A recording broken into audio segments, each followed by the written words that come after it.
So welcome back. Now we're going to actually take those 5 common mistakes that are made with constructing definitions, especially about health and safety, and see if we can identify them in the following definitions. So here we go.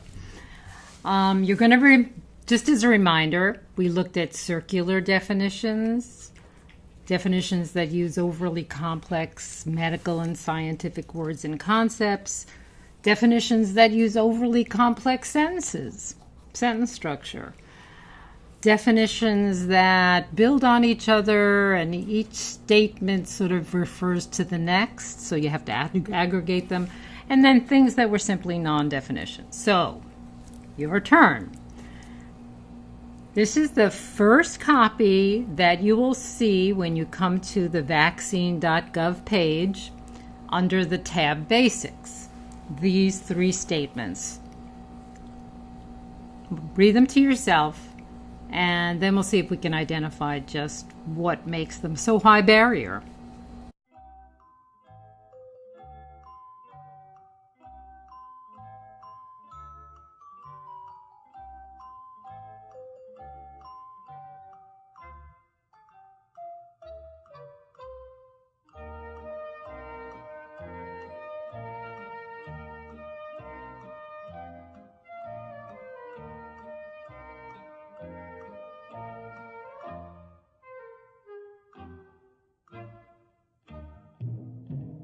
So let's take a look at the first statement.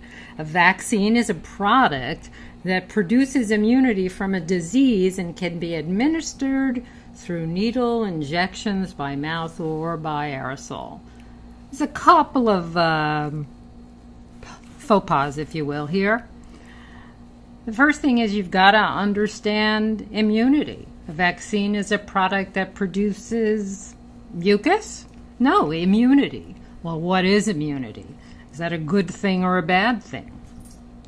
So we have the problem, or the fallacy, if you will, of complex words. And then we have an additional complex word, administered, can be administered. It's in a passive verb construction for those of you who have looked at some of the lessons on verbs.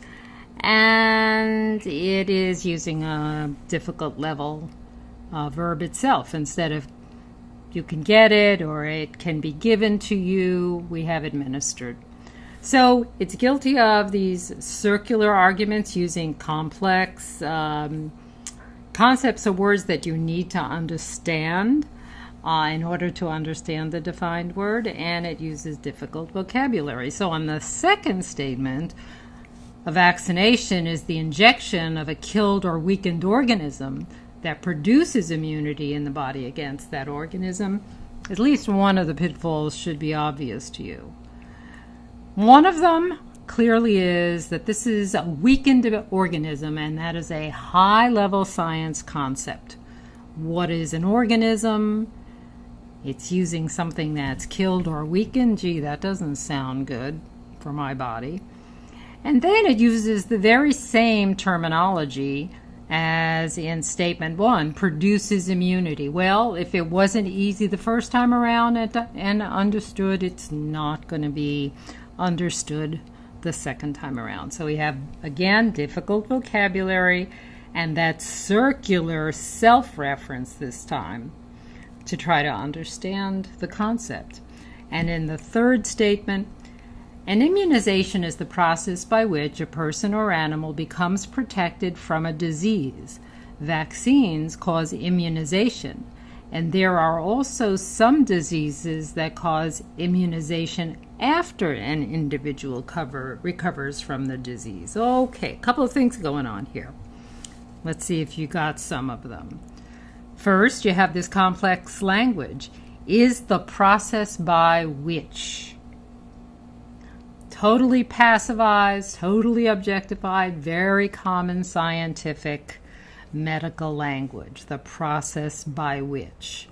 You could imagine saying an immunization is when, or is how even, but the process by which is unnecessarily complicated. You then have this becomes protected. Again, the passive verb and who's protecting what's being protected by whom is always going to be the undercurrent problem with passive verbs, especially when they're in an environment, when they're surrounded by already difficult statements. And lastly, you've got diseases that cause immunization, that whole concept, which is a high barrier, a high science literacy concept, that a disease can produce an immunization. And if you're not steady by statements 3 on what immunization is, this is going to remain very, very ambiguous to you. And you might really wind up asking yourself, well, if my body can somehow produce this immunization, why do I need a vaccine? So it's going to be guilty of complex verb structures or complex language, and once again, guilty of complex science and not clarified. I hope you got some of these. We're going to put more practice lessons in the library for you to work on definitions. And our next series of definitions, and I hope you like this, is the complex definition followed by 1 or 2 versions of how you could clarify and simplify them. So again, thanks very much. Hope you enjoyed the lesson. Check out further lessons in the Health Literacy Lab.